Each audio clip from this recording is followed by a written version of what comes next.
right? This will be the most fascinating panel you've heard all day until the next panel. But so for right now, we're going to live in the moment, okay? And if you would, please, we'll do introductions. Who are you and where are you? We'll just go right down the line. And then we're going to be talking about, so what are you doing with generative AI? Is it impacting you? Are you driving it, or is it driving you? We'll be the first. But first, we'll do introductions. Okay. All right. So I'm Adrienne Bolaris. I am general counsel with Harris Computer. We're out of Ottawa. It's an enormous acquisition firm that just buys a lot of software companies. And so we also, I won't jump the gun too much, but we also built our own AI tool, which is sort of how I got tied into Honeyman and how I'm using it. But I'll save that. I won't spoil it all. Angela? Yep, I'm Angela Caligari. I'm senior counsel at General Motors. I work with intellectual property, and I am on an AI task force for GM. And when you say you work with AI, tell us what that means. Like I said, I'm on the AI task force, which is kind of exciting, but it's the legal AI task force. But we get, since I have an intellectual property background, I get pulled into a lot of different AI talks as they go through the organization. I am involved with design, so there are a lot of the images and how we're using that and some of the marketing, so that really kind of hit home, that conversation that was just before mine. I'm Adam Rubin. I'm in-house at Shift Digital. We're a digital marketing company headquartered in Birmingham, Michigan, mostly in the automotive space. I've been there about 6 years. I was the first attorney there, so on the smaller side compared to my colleagues to the right and left. Dan Vasquez. I lead our AI strategy at Rocket Mortgage. I sit in the technology org. I'm a software engineer and architect by background, so not a lawyer. A little bit of a different perspective on things here from that. But I do lead our AI COE, which does have representation from legal and compliance, and we certainly do talk about legal issues and help other teams review legal issues or concerns on their AI journey. As a company, we've been very public about our mission to continue to evolve into an AI-driven company. So we're looking at AI solutions up and down the business, back office, client-facing, you name it. There is something at least in development, if not production already. And how long are you with Rocket? I've been there for 11 years. So you're 11 years, right? Here, I guess, we're in the building. Detroit based. This is your building. You've got 16,000 employees now? Yeah, give or take. I think 15,000 and change. Yep. And you run between, depending on the year and where we are on mortgages, somewhere between $6 billion and $12 billion in revenue. Yep. And so you're there from the beginning. You're on the AI journey. So can you give us the hero's journey, if you will, of so you walk in the door 8 years ago. Yeah. And how much tech as we know it today is there, and what does it look like now?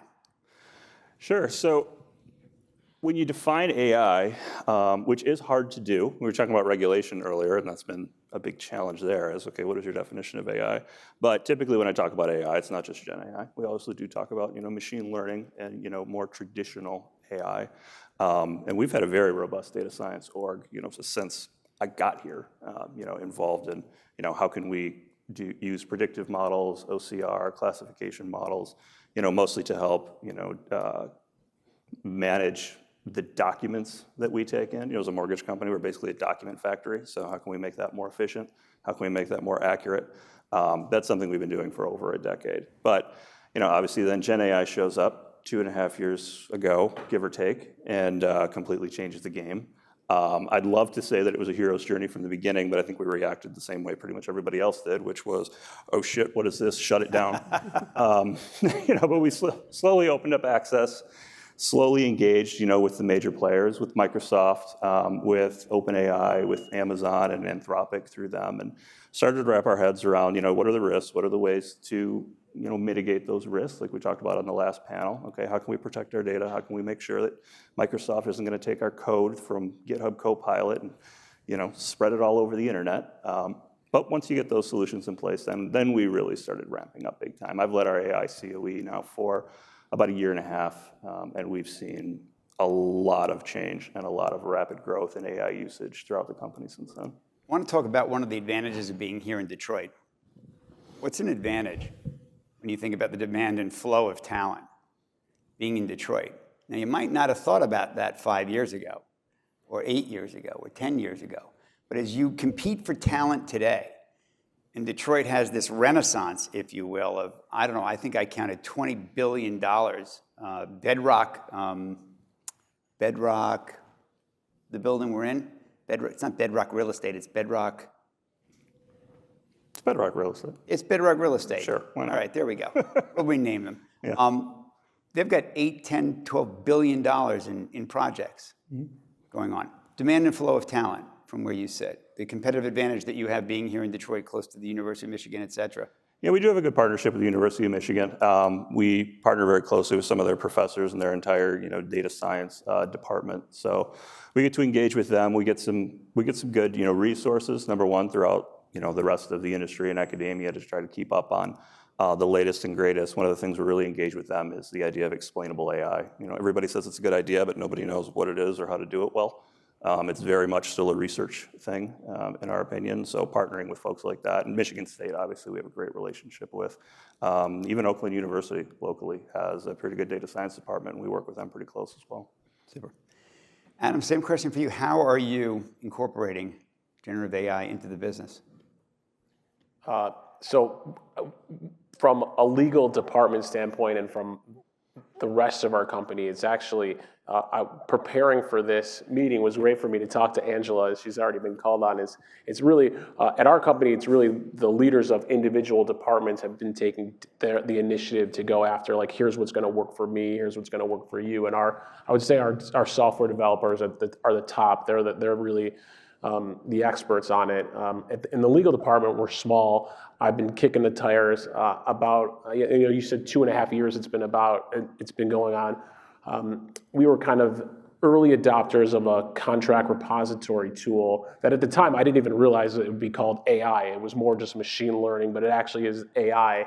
And it's been super helpful, especially with whether it's audit or looking at potential M&A. It's been a fantastic tool to go through data quickly, get data points, pretty reliable. And then it kind of is now evolved, and they started selling me on, use our generative AI tool for your contract management. And I got a whole bunch of tools pushed to me very quickly, and I realized I was spending more time evaluating tools than being actually working. And so I took a break about 6 months ago to say, I'm going to wait for somebody else to figure that out. And I kind of just stuck with Copilot license that we have through the organization. It's been really super helpful. I'm excited to try Harvey. I've heard lots of good things about it. But I'm kind of just now at this point where it's like I'm comfortable. I have my day-to-day uses with Copilot. I'm going to wait for somebody to tell me Harvey is so great, and then go back and listen to our first presenter on how to become the best at using it. Can you just walk us through that journey for a moment of where did you get started with Copilot? You wake up one day, there's no Copilot. Next day, there is Copilot. And what does that journey look like over the last 6 to 12 months? Like, what advice do you have for the group? Yeah, I guess it's, start somewhere. It's easy to play around. I think that when I first started looking at it, and I was just talking with an attendee, someone here, Sam, she was very similar. I got a request to draft some sort of letter. I had just been at another conference like this where I watched somebody do it. I was like, all right, I'm going to just take a shot, see what it's like, and super easy. It was like, wow, this can actually work. And then as I kind of figured out, you really have to kind of fine tune what are you asking it? What are the prompts? Kind of learning how it works best. And as my day-to-day has gone, I figured out, well, put it up there, make sure it's front and center, where I used to just kind of like take a form and try to like figure out what are the best ways for me to use it. And I've figured out a few tasks or a few routine things where now that it's saving me a lot of time, I'll go to it a lot. I think that's going to differ for everybody depending on what it is. And I'm still waiting for like the magic tool to do all the work. It's still not doing it, It's not replacing me yet. And it won't, because you provide the judgment. You provide the experiential knowledge. Hopefully it's making you a better you. It makes me a better me from where I sit. Angela? How are we using it at General Motors? How are you using it and the impact it's having on your day? I know that when we prep for this a little bit, you're like, David, it is not making my life any easier. I've got more meetings and more questions, which of course makes you invaluable, so that's a good thing. So I was brought onto the AI task force. One of the things that was most flattering was we were told that they wanted a group of yay sayers versus naysayers. So that, as attorneys in general, we are apt to say no. Like we know all the IP concerns, the what's going in, the trade secret issues. We know the output. We know that there's a concern with the output. So our group was focused on trying to find ways to improve what we do daily and make things better. And so we've evaluated and used things like Copilot, like you have. We've used different tools that add on to what we have. Because one of the unique things at General Motors is we don't really own a lot of our contracts. Our business owns the contract. So looking at a lot of these tools where we have like a repository and try to use AI on it, it's us just manually putting things in because it's not the central location for a lot of that. So it makes it difficult. So how do we use it as an add-on? So we looked at a lot of add-on tools that use generative AI within tools we already have, such as Word, just Microsoft tools. We use Copilot when we were using it in meetings, for people jumping on a Teams meeting, taking an attendance list, taking an action item list, dictating what was happening so that someone who joined late could understand what they've missed, knowing what your output was at the end. Again, it's just a lot of different things that we've been able to do, but we also have, the Chat GPT, but it's an internal closed system. So you can use it for, I need to give someone a recognition. I need to, tell them something good, and it's going to take me a few minutes to think through this. And I'm like, okay, my paralegal did a really good job today by helping me with this project. Write that very neat and professionally, And so you can just get these everyday tasks done. So that's how I've personally used it. But I've also been involved in different things with our design group. And we talk about, how can we automate certain internal tasks, not necessarily our outward-facing marketing, but we want this visual of a car that we've had, and we want to put it up on vision boards, and we want it to have a background that's, an evening sky in California, and before there would be someone that would have to put something together to do that. Now it can be automated quickly, and you can change that background repeatedly. But the question, it also brings up a lot of ethical aspects, like how far do you go? So while we can do some of these things and we can automate certain things, what do we want to have outward facing, and what is that, and where do we cross a line where our design is no longer what we are known for? Mm-hmm. It's just a computer generated image. That's not what we want to be. We try to be, as a company, something unique, and so that's where we touch on all of it. That's a could we, should we. Could we, should we.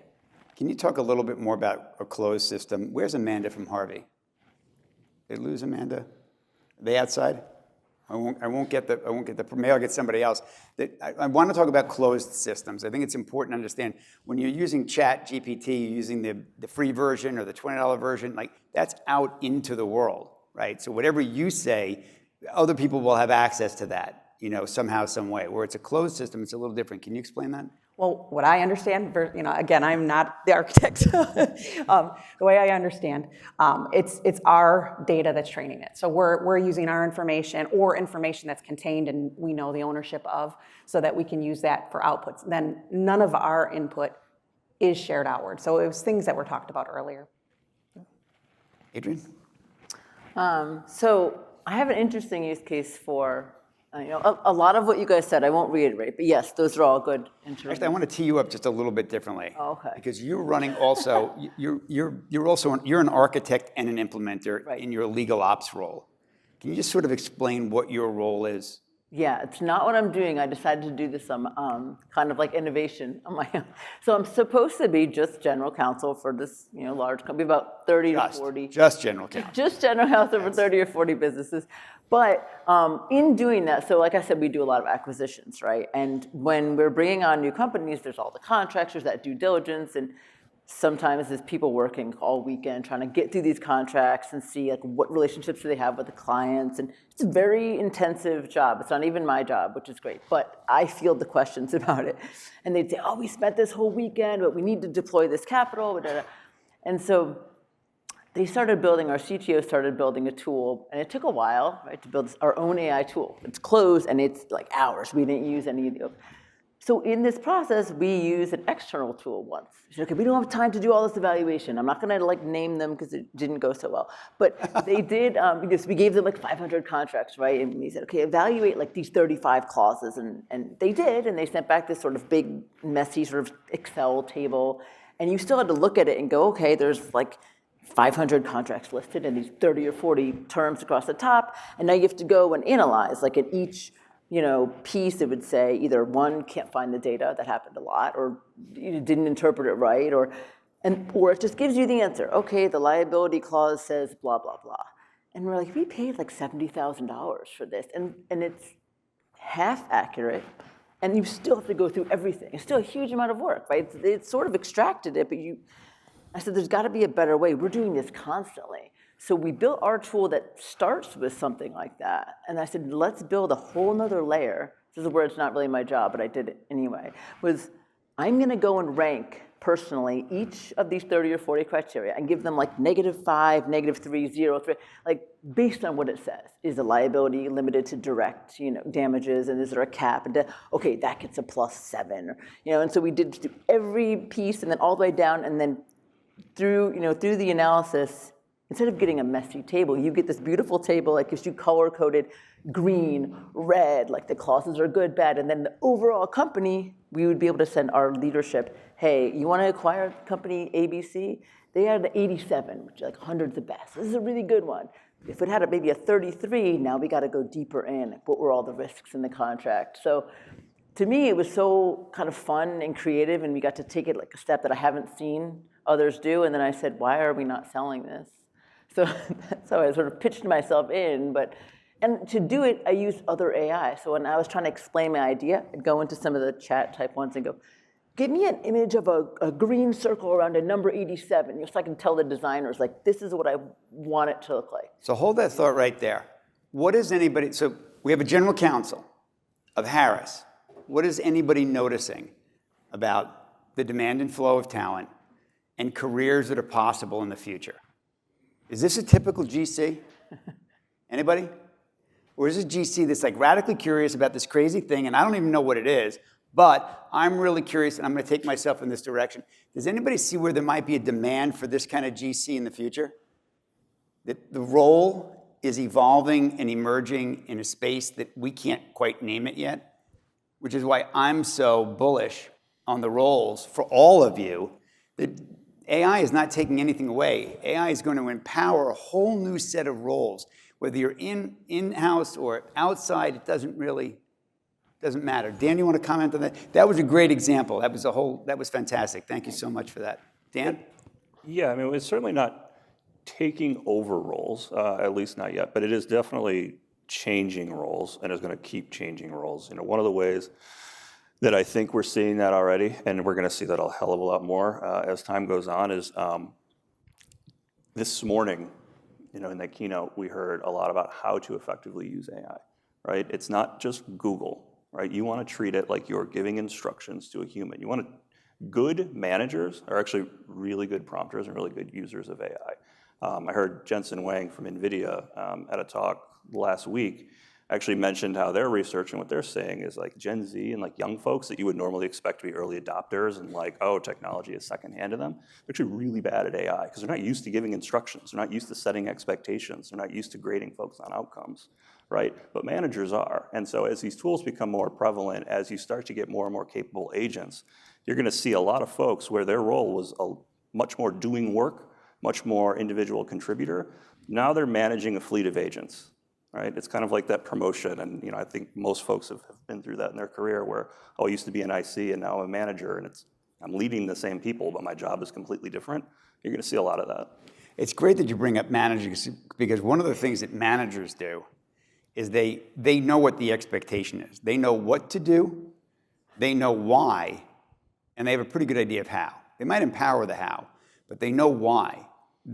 The first generation coming up right now doesn't really understand why you want what you want. They do what you tell them to do. It's a really great point. I hadn't thought about that protection for the middle. Does that resonate with anybody? Does anybody have an example of that they want to share?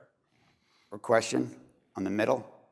Because the middle is what we hear this all the time. The middle is going to get hollowed out. Your point is, no, it's not. The middle's the one. The middle actually knows how to use, or is curious enough to figure out how to use this technology and invent an emerging role. So you're actually counter to what we read about all day long about the middle being hollowed out. That's a great point. Comment or question before I go to Adam? You can take it anywhere you want. Yeah, I mean, one of the things listening to Adrian, I had a similar experience with a third-party tool in which I was laying out, and this was when I started at Shift, and I tried to implement that tool, and it literally took me 2 years to get the tool to a place where I thought it was functional, because if you just take a tool like that, it's garbage in, garbage out, and it's like setting up the right processes to say, I had an intern all year say, you're going to go redouble check all the data, make sure it's all right, because the hardest thing that I have going through using all of these different tools I've seen is, all right, you spit this output in front of me. I almost feel like, I think it was Carl who talked about the ABA and ethics and all that stuff. It's like, all right, well, now you put this in front of me. Can I really trust it? Can I trust the green circle with that's a really hard. You didn't ask me, but I would say it's a great question because of that exact concern. The way we built ours internally was such a cool idea is every output it has also directly links to where it pulled that from. So if you're like, I'm not sure if I agree with this analysis, or is that really the way the clause read? You click it and it takes you to the contract, to the clause, like this is why we said this. So you can go, okay, really, or like the actual lawyers can say, you know what, that's not, it's not right. Yeah. And I feel like that's, like to your point of the roles, lawyers aren't being replaced, the middle's not being replaced. What's being replaced you is the people who can use AI in your role. Those are the people replacing you, not the AI. So. Yeah, and I found there that the biggest step that I overlooked at the beginning was making sure you're taking the time that the data going in is going in a way that's going to be useful and you can trust it. Because to your point, you did think about it from the beginning because now you could just click on it and go back. And eventually we got there, but at the beginning, I wasted so much time putting it together.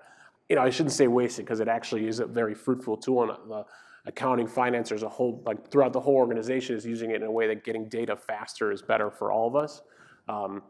But again, I still go back and I still have to find that PDF and say, okay, just let's double check. I haven't gotten over seeing it on the signed document versus on the Excel grid. And you get burned once, and then you're like, oh, I'm not going to do this anymore. Right, exactly. And that's the concern. They're using Copilot. It's like summarize this email chain, right? And you go through, and you're like, that's not what it says. And you know that, and then you're like, okay, I'm not going to use this anymore because I can't trust it. So it needs to be, whatever you do implement, it needs to be strong right out the gate. I think that's important. But since I think I'm up next, and I'm going to talk about whatever I want. One of the things that you pointed out was the middle, or what's the need, and what's the fear of people not being here. And I will say, as in-house counsel, I know the answer a lot of times, but I use outside for installation. I'm like, I may know the answer, but I want an opinion. I want that information. I want something coming back to me. So I don't think that'll ever go away because there's still need that official installation. So I don't think that there is that disappearing role. There may be less people because they may be able to put that opinion out faster with less people. But then the same thing is going to happen as with like the assembly line, like you talked about earlier. I mean, if I have 5 firms that are doing the same work because I have so much work and I need 5 firms to be able to do it, to pump it out because there's just not enough bodies, maybe they can do it faster, better. Now I'm down to 2, right? And so while they may incrementally, they will be making more money, right? It may be less firms, but more product, right? More output. I think that it's a balance, it's a change. And I think that's going to happen. It's just the way it works, right? It's a great, you're moving us along into reframing, right? Which is kind of where we are. We're reframing the workflow, right? We've got 100 years of workflow, but that's not where we are now. The workflow is going to change, and I'm going to take a little bit of a stretch and see if this kind of fits, right? So once upon a time, you had leadership and management, right? In the big 3, GM and Ford and Chrysler. We'll just leave it at that for right now. And you had the workers on the floor, and they manufactured, and they did what they did. They did what the workers did. And there was a separation between those two.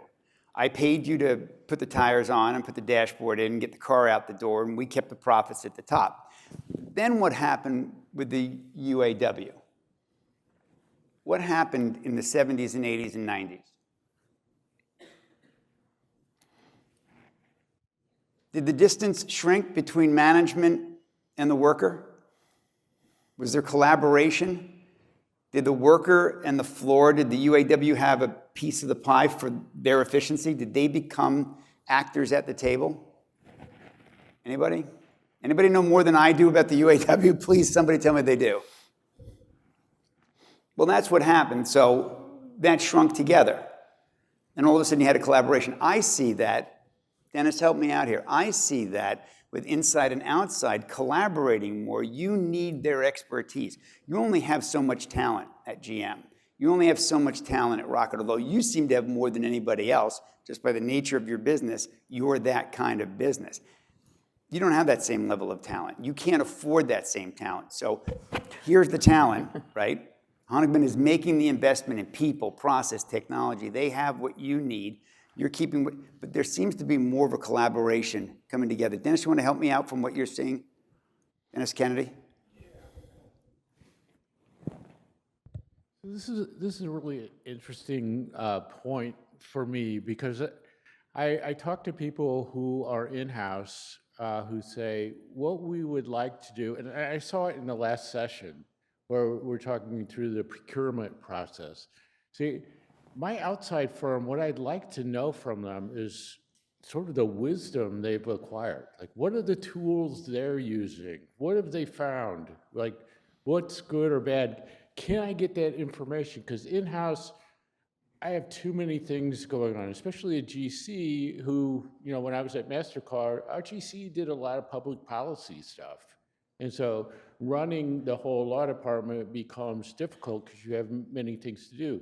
And I've had a number of GCs say, I just wish my outside firms would come to me and say, hey, this is the e-discovery platform we use. We've done our due diligence. This is the AI we're doing. Here's the use cases. And leverage that, and then I become much more willing to use that outside firm because they're bringing me this additional value. Well, and and I think what you're saying is they're seeing 6, 12, 18, 24, 100 different cases like this, and so they've got that knowledge. Where's Laura Davis? Is Laura, would you like to comment on this?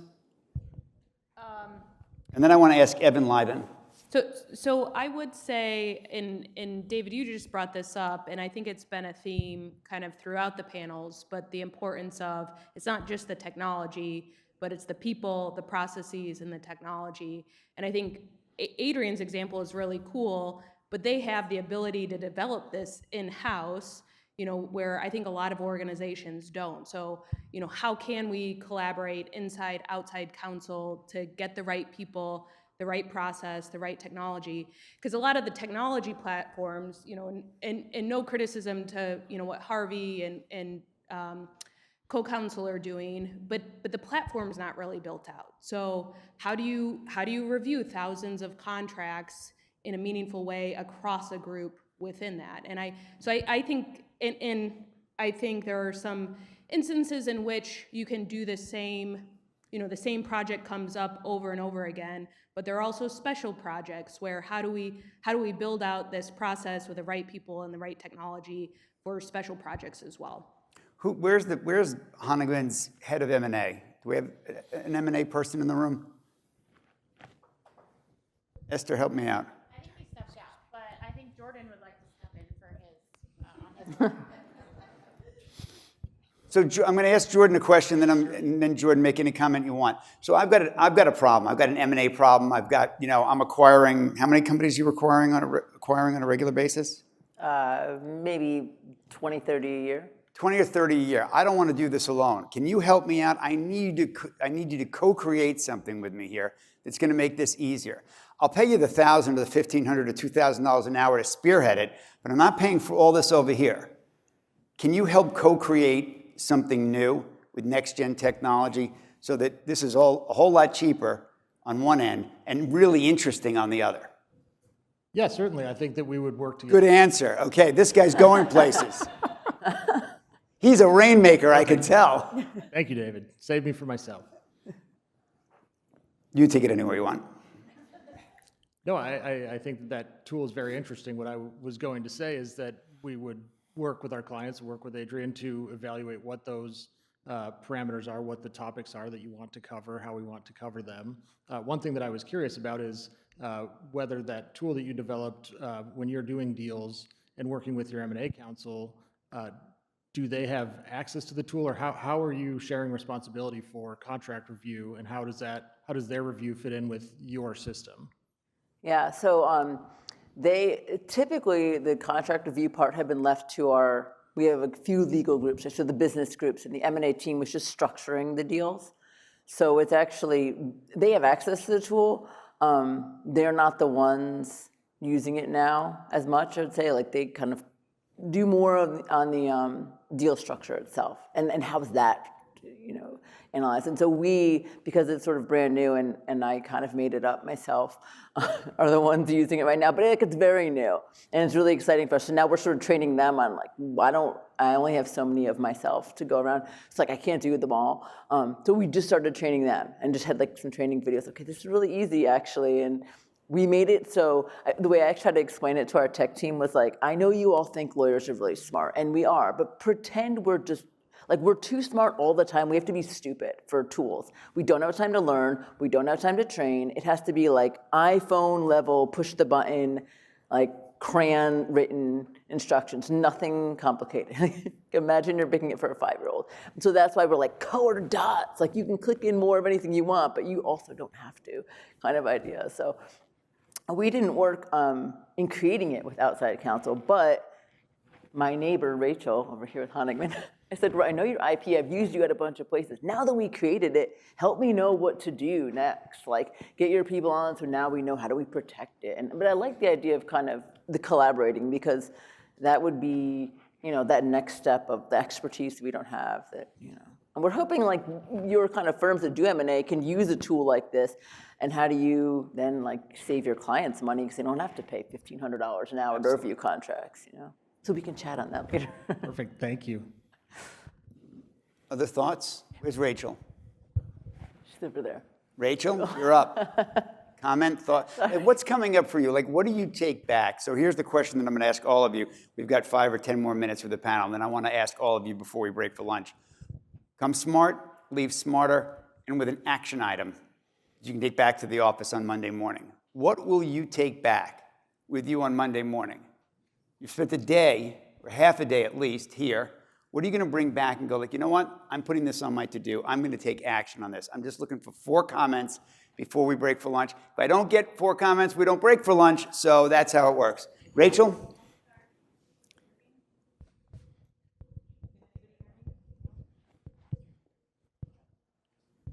Thank you.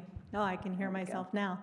I think for me, being in the IP field, the number one takeaway that I have is the intersection of all of this, the idea of, the use, the creation, the protection, right? And then the advantages of monetizing as well. So that's sort of my key takeaway from this morning. Thanks. Angela? One of the things that I think we haven't talked about, we've talked a lot about inside data and outside data. So what, having a closed system. But one of the conversation pieces earlier, when you were talking about our suppliers using it. So, marketing or law firms or, something of that nature. In a lot of situations, we have a wall. We want General Motors data as General Motors data, and people working on General Motors to stay alone, stay on that topic alone. So, with a lot of these systems, we're talking about, what's publicly available versus confidential. But I think when we're talking about suppliers, they have a lot of information that internal to them that crosses those lines. Mm-hmm. And so I think that that's going to be a big deal too. I think that's something we need to consider, because when I think of patents and I think of it being used for patent work, and I don't want my technology crossing that line into something that ends up being a forward patent, or, and again, that's just IP patent side. But I think that there are other situations where that'll be the case, where we don't want to become vanilla with all automotive, right? We want there to be separation. And so I think that that's going to be another level that we have to look at. Great point. Take away from the session so far today? From today, kind of a combination of our conversations before and whatnot, going back to the office, our first panelist was, just making sure that everybody else understands it's not this like super technical thing to use, that there are ways that we can get better at this and that we can use it together. And I look at myself and I'm like, oh yeah, I can go in there and do it. And then I realize that my other attorney sitting there, he rarely uses it. And it's like, well, how can we help him find ways to make his job better, make him more efficient? And then also from a cross-department standpoint, I know that we're not Rocket, we're not GM.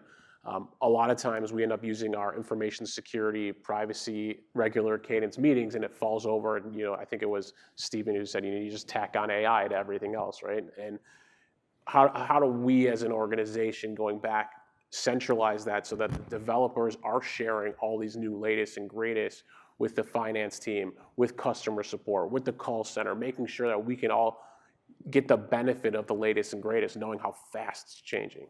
Does it feel more accessible to you now, though? I mean, you say you're not Rocket and you're not GM, but what I'm coming away with this morning is it's more accessible than ever before. Like somehow the playing field has been leveled, and if Angela can do it, I can do it, and if Dan can do it, no, I didn't mean it like that. That didn't come out right. That was very targeted. Let me start again. You ready?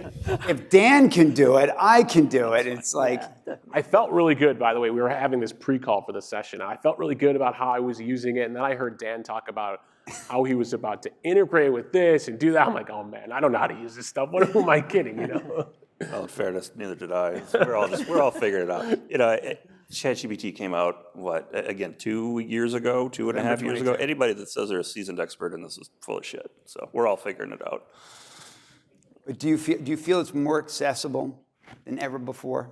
100%, yeah, and getting more so, every single day. My takeaway from this, honestly, it's been very interesting hearing about some of the tools that are available specifically, for lawyers in the legal industry. You brought up, 15,000 team members. Yeah, we're huge. We've got 200 in legal. That's a very small percentage. And so because of that, oftentimes, we don't spend a lot of time thinking about how we can innovate, and how we can provide more tools for those folks. But 200 people is still a lot of people. That would be a very sizable law firm if they were out on their own. That's so, right. Taking advantage of some of the stuff that I've heard, here is going to be my big takeaway. Yeah, the one thing that I would say to all of you that are legalists in the room is, here's what you've got going for you. Here's like one of your superpowers. You are puzzle solvers.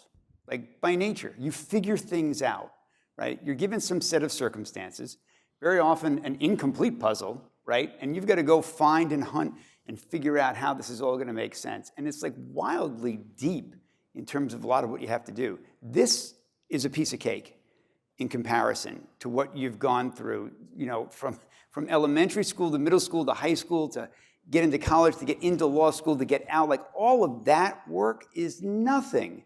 It's tremendous amount compared to what this is. This is working with your neighbor and collaborating and figure things out together in a way you really truly have an intellectual horsepower competitive advantage.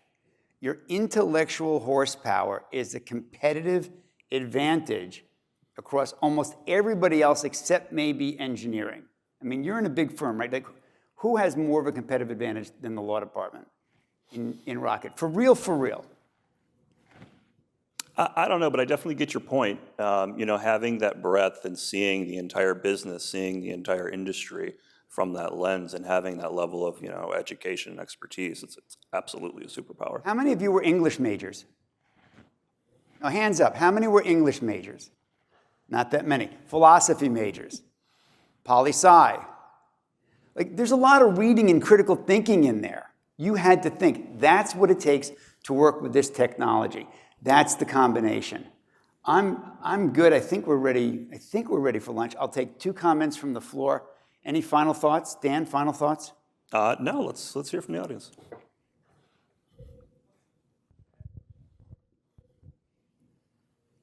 So I have a question. Assume you have a job, right? Need a lawyer 100 hours to finish. Now you have AI tool, 20 hours, right? You can do it. But because the human did not put the same effort, so the AI might make a mistake. So as a management, how you view this task? You're gonna put the trouble on the AI side, or you think still human would be responsible?